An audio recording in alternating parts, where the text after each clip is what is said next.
नमस्कार फ्रेंड्स, एक बार फिर से आपका बहुत बहुत स्वागत है रूबरू विथ रियल आर्टिस्ट वाले एपिसोड में।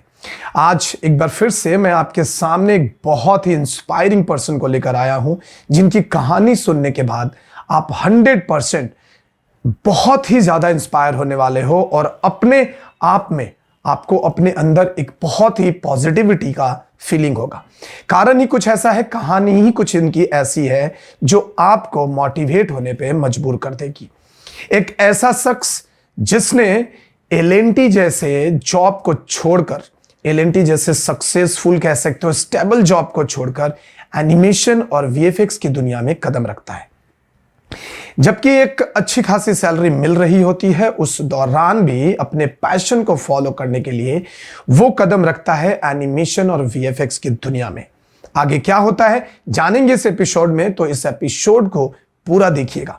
अगर आप भी एनिमेशन और वीएफएक्स की फील्ड में आना चाहते हैं, अपना करियर बनाना चाहते हैं और कहीं ना कहीं आपको डिमोटिवेशन या फिर सोशल बैरियर आपको रोक रही है, तो आज का ये एपिसोड सिर्फ और सिर्फ आपके लिए है। तो बने रहिए इस एपिसोड में।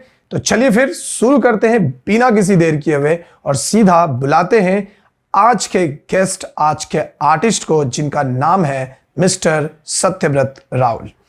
सत्यव्रत, बहुत बहुत स्वागत करता हूं आपका हमारे एपिसोड, हमारा शो जिसका नाम है रूबरू विथ रियल आर्टिस्ट, जहां पे हम आर्टिस्ट को आने वाले जनरेशन के साथ, आने वाले वीएफएक्स एनिमेशन आर्टिस्ट के साथ मिलवाते हैं और उन्हें थोड़ा मोटिवेट करने की कोशिश करते हैं। स्वागत करते हैं सत्यव्रत आपका इस शो में। नमस्ते सर, थैंक यू सर। तो सत्यव्रत, इससे पहले कि हम इस शो को आगे बढ़ाएं, इस एपिसोड को आगे बढ़ाएं, आप सबसे पहले अपने बारे में अपना इंट्रोडक्शन, लाइक आपका नाम क्या है, आप कहां से बिलोंग करते हो और आपकी बेसिक एजुकेशन क्या है, लाइक आपने पढ़ाई कहां तक करी है, और उसके बाद सवालों की सिलसिला शुरू करेंगे और जानेंगे एनिमेशन की तरफ की गई सफर का, जो भी इनके साथ हुआ उन सारी चीजों के बारे में जानेंगे। सत्यव्रत, सबसे पहले आप अपने बारे में थोड़ा सा बताइए। मेरा नाम है सत्यव्रत राहुल। मैं बेसिकली बिलोंग करता हूँ राउरकेला उड़ीसा से। मेरी पढ़ाई भी वहीं पर ही हुई। तो मैंने बेसिक एजुकेशन, मेरा डिप्लोमा था, डिप्लोमा इन मैकेनिकल इंजीनियरिंग। जिसके बाद मेरा जॉब मेरा लगा एलएनटी कंपनी में। फिर मैंने वहाँ पे 8 साल काम करने के बाद मैंने अपना ये कैरियर एज एन एनिमेशन और वीएफएक्स आर्टिस्ट चूज किया। और उसके बाद मैं मुंबई गया। मुंबई में 3 साल 3.5 साल रहने के बाद मैं अभी फिलहाल में मैक में एज ए फैकल्टी का जॉब कर रहा हूँ। सत्यव्रत, अब मुझे ये बताइए कि आप मैकेनिकल इंजीनियरिंग की पढ़ाई कर रहे थे, आपने किया भी, और आपने उसके बाद जैसा कि आपने बताया आपने जॉब किया एलएनटी में। अब मुझे एक बात बताओ कि एलएनटी एक ऐसी कंपनी जहां पे जाने का सपना हर इंजीनियर्स देखता है। हर इंजीनियर्स, हर बच्चों की ख्वाब होती है कि वो एलएनटी जैसे बड़े एमएनसी कंपनी में काम करे। तो आपको इस जॉब मिल भी गया था, अचानक आपको उस जॉब को छोड़ने का प्लान कैसे हुआ? क्या सोचकर आपने उसे छोड़ने का फैसला लिया? जी सर, बचपन से मुझे एक्चुअली ड्राइंग का बहुत शौक था। आर्ट बनाने का बहुत शौक था। जैसे पेंटिंग वेंटिंग वगैरह मैं करता था, पर मुझे तब पता नहीं था कि इसको एज एन कैरियर हम फ्यूचर में कर सकते हैं करके। जैसे जिस टाइम पे मैंने डिप्लोमा किया, उस टाइम पे जो ट्रेंड था बेसिकली था कि इंजीनियर बनो, डॉक्टर बनो। इसी वजह से चारों तरफ से प्रेशराइज होके मैं डिप्लोमा मैंने एज ए कैरियर ले लिया। फिर जॉब करने के बाद मुझे पता चला कि इस जॉब में मुझे वो मजा नहीं आ रहा है जो एक्चुअली में एनिमेशन में आना चाहिए। तो मुझे जब एनिमेशन के बारे में पता चला, वीएफएक्स के फील्ड के बारे में पता चला, तब मैंने उस और जाना चाहा और फाइनली मैंने कोशिश करके एक स्टेप लिया, एक रिस्क लिया अपने लाइफ में। और आज मैं जिस मुकाम में हूँ मैं बहुत खुश हूँ, मुझे बहुत अच्छा लग रहा है। बस यही सर। ग्रेट। अब एक सवाल तो और भी खड़ा होता है यहाँ पे कि सत्यव्रत, जब आपने एलएनटी जैसे जॉब को छोड़कर एनिमेशन सीखने का प्लान बनाया, क्या रिएक्शन रहा था आपके घर वालों का? घर वाले तो बेसिकली मेरे साथ 1 महीने तक बात नहीं की। मतलब उनको मनाने के लिए मुझे मतलब बहुत दिन लग गए, बहुत महीने लग गए उनको मनाने के लिए, बट क्योंकि मेरा इंटरेस्ट पक्का था इस लाइन में, और मेरा कॉन्फिडेंस भी था कि मैं इस लाइन में कुछ ना कुछ कर ही लूंगा, और इस वजह से मैंने इस फील्ड को चूज किया। लेकिन उस टाइम पे जो रिएक्शन थे परिवार के और समाज के, मतलब वो लोग इस एनिमेशन फील्ड को कोई जानते नहीं ना, वो बोलते हैं कि क्या कार्टून वार्टून बनाएगा, ये करेगा वो करेगा, इसमें कोई फ्यूचर नहीं है। लेकिन मैंने वो सब चीज को नजरअंदाज करते हुए मैं अपने कॉन्फिडेंस के दम पर मैं इस फील्ड में कदम रखा। ग्रेट। और आज क्या रिएक्शन है आपके परिवार वाले का? आज बहुत खुश हैं।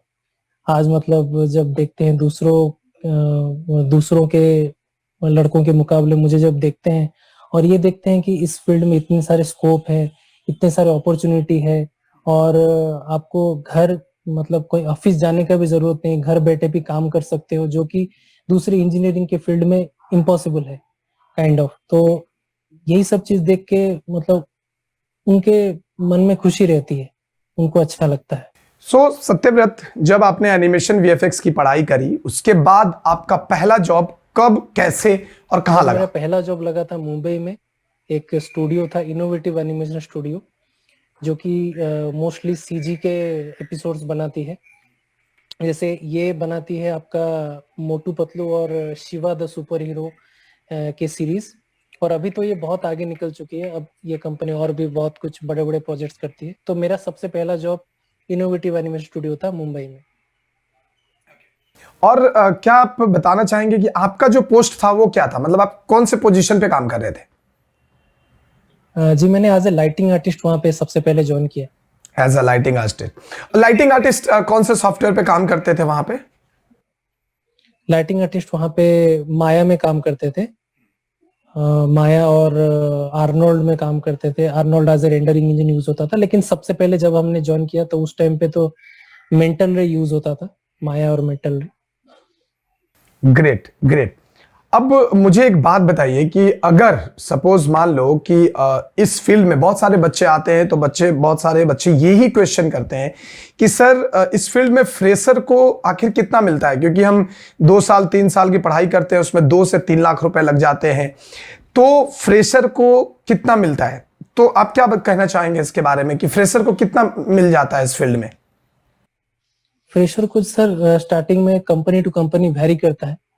अगर बड़े कंपनी जाएंगे तो थोड़ा सा ज्यादा रहता है। जैसे बेसिक स्टार्टिंग होता है 18 से 20 हजार से स्टार्ट होता है।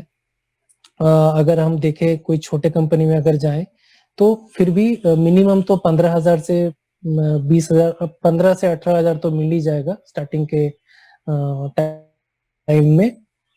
लेकिन मेरे हिसाब से सर ये स्टार्टिंग का सैलरी कुछ मैटर नहीं करता, क्योंकि आपको स्किल डेवलप करना होता है। स्टार्टिंग में अगर आप 1 साल 2 साल भी काम करते हो, आपका ऐसा भी हो सकता है कि आप एक साल के अंदर आपका सैलरी दुगना हो जाए। आपने हो सकता है 15,000 में ज्वाइन किए हो और आपका परफॉर्मेंस को देख के आपका सैलरी 28-30 हजार भी हो सकता है। तो स्टार्टिंग सैलरी बेसिकली यही रहती है। सत्यव्रत, एक और अहम सवाल है जो हम आपसे जानना चाहते हैं कि बाकी के इंडस्ट्री और इस इंडस्ट्री में जो सैलरी का ग्रोथ है, दोनों में कितना डिफरेंस है और क्या डिफरेंस है? सर बाकी के इंडस्ट्री और इस इंडस्ट्री में सैलरी का बहुत ज्यादा डिफरेंस है, और जो सैलरी ग्रोथ का रेट है बहुत ही ज्यादा मतलब डिफरेंस है। बेसिकली देखा जाए तो एनिमेशन और वीएफएक्स के फील्ड में सैलरी का ग्रोथ बहुत ही कंटिन्यूअस है, बहुत ही ज्यादा होता है। और अगर आप कंपेयर करें कोई दूसरे जैसे जॉब या प्रोफेशन के साथ, इंजीनियरिंग हो या और कोई भी हो, उसमें मैं तो खुद ही एक इंजीनियर रह चुका हूँ, तो मुझे पता है मेरा जो सैलरी उस टाइम पे इंक्रीमेंट होता था, मेरा सालाना बढ़ता था मतलब 500,000 रुपए। लेकिन यहाँ पे सालाना आपको 5,000 से 10,000 तक का भी इंक्रीमेंट मिलता है, और वो आपका डिपेंड करता है आपके स्किल के ऊपर, क्योंकि आप जितना ज्यादा काम अच्छा करोगे उतना जल्दी ग्रोथ होगा और उतना ज्यादा ग्रोथ होगा। और जितना ज्यादा कंपनी चेंजेस करेंगे, कंपनी में स्विच करेंगे, और ज्यादा ग्रोथ होगा। तो इसमें ग्रोथ का रेट बहुत ही हाई है। ग्रेट। ऑब्वियस ही बात है, क्योंकि बाकी में अगर आप परसेंटेज के हिसाब से अगर देखें और यहाँ पे और अगर गलती से आपने यहाँ पे भाई अगर कंपनी स्विच कर ली तो आपकी सैलरी डबल से भी ज्यादा हो सकती है। ये भी यहाँ पे फैक्ट है।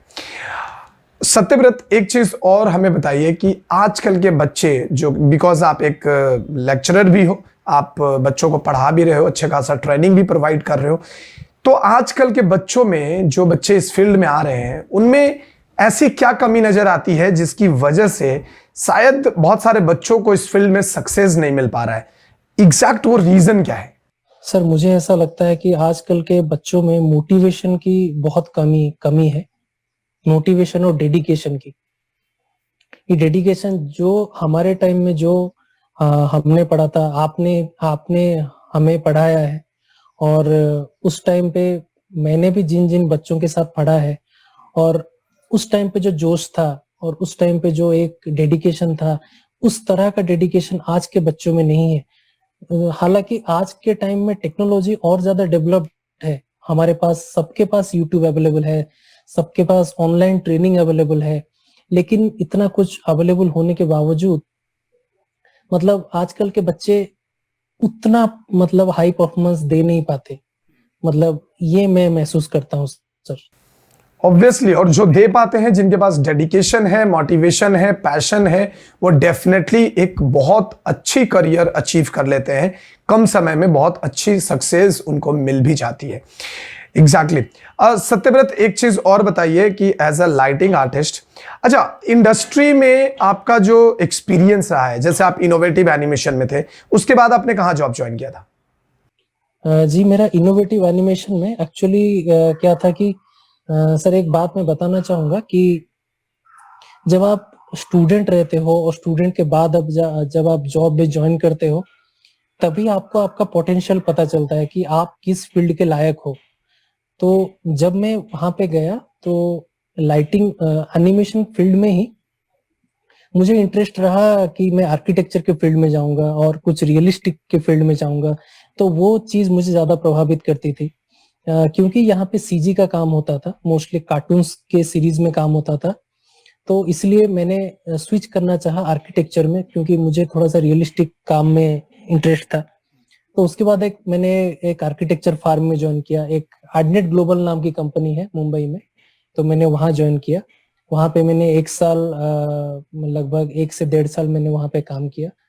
फिर उसके बाद मैं प्रोडक्ट में स्विच हो गया, वही मुंबई में ही, जहाँ पे हम कार्स की विजुअलाइजेशन वगैरह करते थे। मोस्टली टाटा, भारत बेंज, आपका बीएमडब्ल्यू, रिनॉल्ट, वॉक्सवैगन, ये बड़े बड़े ब्रांड के साथ हम लोग काम करते थे as a lighting artist. Great. अब एक चीज और मैं आप लोगों को बताना चाहता हूं कि बहुत सारे बच्चों को रीटचिंग की अगर हम बात करें तो रीटचिंग के बारे में बहुत सारे बच्चों को लगता है कि यार किसी भी फोटो से पिंपल हटा देना या फिर किसी भी फोटो को लाइक थोड़ा सा लाइटिंग वाइटिंग करेक्ट कर देना, दैट इज कॉल्ड रीटचिंग। लेकिन एक्चुअल रीटचिंग क्या होता है, कितने लोग इस पे काम करते हैं और कितना बड़ा रोल है, सत्यव्रत जानना चाहेंगे आपसे, क्योंकि आपका एक्सपीरियंस रहा है इस विषय में। तो प्लीज आप थोड़ा इसके ऊपर डिटेल में बताइए। सर रीटचिंग ऐसा बिल्कुल भी नहीं है कि फोटो को ऐसे काट के उड़ा दिया या कुछ ब्लेमिश हटा दिया।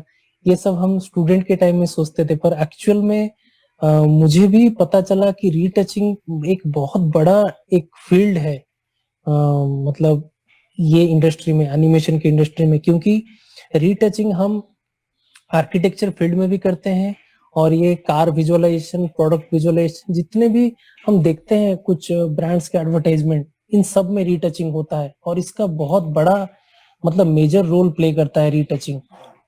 इससे हम इमेज को ज्यादा निखारते हैं और उसको एक एडवर्टाइजमेंट के लायक बनाते हैं, ताकि वो पोस्टर में लग पाए, और इमेज का कीमत आपका बढ़ जाता है अगर रीटचिंग करे तो ये ऐसा बिल्कुल भी नहीं है कि ऐसे फोटोशॉप में काट कूट के कुछ बना दिया। ये तो स्टूडेंट के टाइम में हम करते थे, पर इस एक्चुअल जॉब के फील्ड में रीटचिंग का बहुत ही बड़ा रोल है। ग्रेट, ग्रेट, बहुत खूब। और आपको पता भी है कि यहाँ पे रीटचिंग के लिए 10-10, 20-20, 25-25 लोगों की टीमें होती हैं जहां पे रिटचिंग किया जाता है भाई। तो रिटचिंग इज नॉट लाइक कि ऐसा मतलब एक जोक वाली चीज हो गई कि बैकग्राउंड चेंज किया, पिंपल्स हटा दिए, कलर करेक्शन कर दिए, कैमरा रॉ फिल्टर मार दिया, ऐसा बिल्कुल भी नहीं है। बहुत ही इसके स्टैटिक्स होते हैं, बहुत ही प्रिंसिपल्स पे ये काम होता है और बहुत ही कारीगरी का काम है, बहुत क्रिएटिविटी का काम है। इवन सर हम जो कार विजुअलाइजेशन में हम जो काम करते थे वो स्टूडियो थोड़ा सा छोटा था, इस वजह से वहां पे रिटचिंग आर्टिस्ट मैं फिर भी बोल रहा हूँ, उस स्टूडियो में छोटा स्टूडियो होने के बावजूद भी उसमें 20 से 25 रिटचिंग आर्टिस्ट थे, सिर्फ रिटचिंग के आर्टिस्ट। और लाइटिंग आर्टिस्ट थे 8 और रिटचिंग आर्टिस्ट थे 20। और उससे बड़ा जो कंपनी था उसके पहले मैंने जब ज्वाइन किया था आर्किटेक्चर वाले फील्ड में, वहां पे 100 से ज्यादा रिटचिंग आर्टिस्ट थे, 100 से ज्यादा। मतलब ये आप सोच लीजिए सर कितना ज्यादा स्कोप है इस काम में। बिल्कुल बिल्कुल।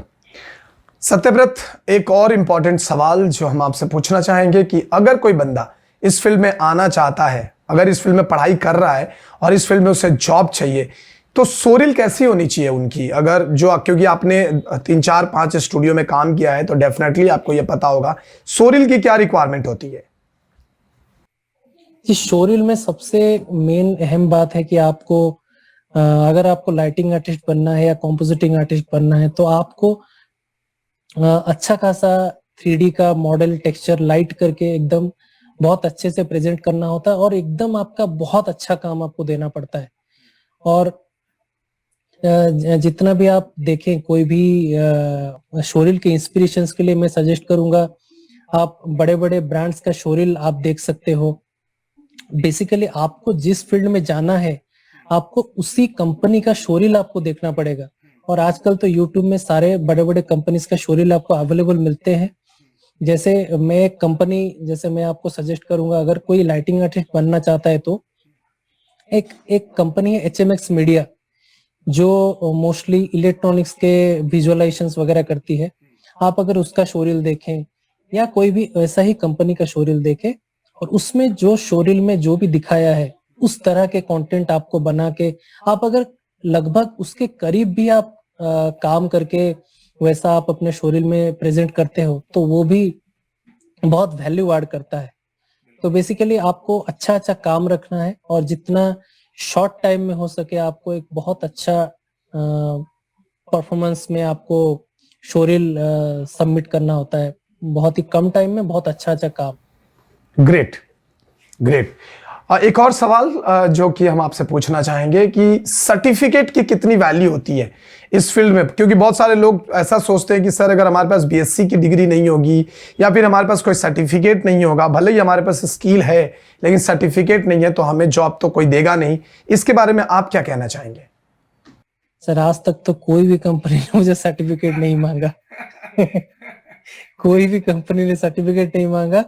जिसने भी बात किया वो सीधा यही बात पूछता है कि आपको ये काम, हमारे पास ये काम है, आपको करने आता है कि नहीं, बस यही पूछता है। बड़े बड़े कंपनीज में भी वो सीधा आपको पॉइंट टू पॉइंट पूछेगा कि आप, हमारे यहाँ ये काम होता है, आप कितना कर सकते हो, आप अगर कर सकते हो तो टेस्ट दो, टेस्ट में सक्सेसफुल हुए तो कल आपका जॉब में हम इंटरव्यू करके वो कर दे। लेकिन कभी भी आज तक कोई भी कंपनी ने सर्टिफिकेट तक एक बार भी नहीं सर्टिफिकेट नहीं मांगा। बिल्कुल सही बात है। इवन अभी सत्यव्रत जिस जगह पे काम कर रहे हो वहां पे भी आपसे सर्टिफिकेट नहीं मांगा गया होगा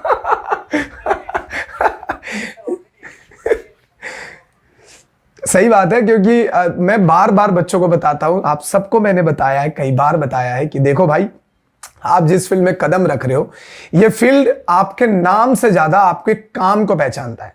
वो ये भी नहीं पूछेगा कि आप राजकुमार संतोषी साहब के भाई हो या फिर आप किसी राकेश रोशन के भतीजा हो या फिर आप शाहरुख खान के चाचा के लड़के हो। आपसे कोई इंटरेस्टेड नहीं है इस बातों को जानने में, सीधा आपसे बात करेगा। भले ही आप राजीव कपूर, ऋषि कपूर, संजीव कपूर के भाई भतीजे, चाचा चाची जो भी लगते हो, अगर आप काम में अच्छे नहीं हो, अगर आपकी टेक्निकल अच्छी नहीं है तो आपको टेक्निकल फील्ड में तो एटलीस्ट कोई जॉब नहीं देने वाला। भले ही आपके पास university of London, Cambridge university की सर्टिफिकेट क्यों ना हो, आपको कोई जॉब नहीं देगा। बहुत अच्छा लगा सत्यव्रत आपसे बात करके। इस शो को, इस एपिसोड को खत्म करें इससे पहले हम आपसे रिक्वेस्ट करना चाहेंगे कि आप हमारे ऑडियंस को कुछ कहना चाहेंगे, हमारे बच्चों को जो इस फील्ड में आना चाहते हैं उनके लिए आप क्या नसीहत देना चाहते हैं, प्लीज। जी, मैं आजकल के अभी के जो जनरेशन है, जो फ्यूचर जनरेशन अभी जो आने वाले हैं इस फील्ड में, मैं इन लोगों को ये बस सजेस्ट करना चाहूंगा कि आपको जिस चीज में इंटरेस्ट है, जिस फील्ड में इंटरेस्ट है, आप उस फील्ड के रिगार्डिंग काम करो और अपना काम को निखारो। अलग अलग लोगों के काम को देखो। ऐसा भी होता है कि जैसे हमको कभी कभी इंस्पिरेशन नहीं मिलता, लेकिन हमारे अंदर प्रतिभा है लेकिन इंस्पिरेशन नहीं मिलता। कोई प्रॉब्लम नहीं है। आप मूवीज देखो, फिल्में देखो, आप यूट्यूब देखो, जो आपको मन करे, जो जिस फील्ड में आपको इंटरेस्ट है, आप उस चीज के रिगार्डिंग आप बस रिसर्च करते जाओ, काम करते जाओ और बस मेहनत करते जाओ, आगे बढ़ते जाओ। बस मैं यही बोलना चाहूंगा। बिल्कुल। Thank you so much Satyavrat इस शो में आने के लिए और हमारे बच्चों को इंस्पायर करने के लिए, मोटिवेट करने के लिए। और दोस्तों, आपने देखा कि एक एलएनटी में जॉब करने वाला बंदा किस तरीके से अपने पैशन को फॉलो करता हुआ एनिमेशन और वीएफएक्स की दुनिया में कदम रखता है और उसके बाद एक सफलता की सीढ़ियां चढ़ते जाता है। एक टाइम जहां पे वो कभी ट्रेनिंग लिया करता था, आज वहीं पे उसके पढ़ाए हुए बच्चे इंडस्ट्री में काम करके, इंडस्ट्री में जॉब करके अपना अच्छा खासा नाम बना रहे हैं। तो उम्मीद है कि आपको वीडियो अच्छी लगी होगी और आपको सीखने को भी बहुत कुछ मिला होगा। तो चलिए फिर, इससे पहले कि वीडियो को एंड करें, आप इस वीडियो को लाइक करना मत भूलना और चैनल पे अगर पहली बार आए हो तो चैनल को सब्सक्राइब कर लेना और इस वीडियो को आपको अपने दोस्तों के साथ शेयर भी करना है ताकि उन्हें भी ये मोटिवेशन मिल सके और अगर वो भटक रहे हैं तो उन्हें एक सही रास्ता मिल सके, सही मार्गदर्शन मिल सके। इसी के साथ रखते हैं आज के इस एपिसोड में बस इतना ही। मिलते हैं हम आपसे नेक्स्ट एपिसोड में, तब तक के लिए दीजिए हमें इजाजत। जय हिंद, जय भारत।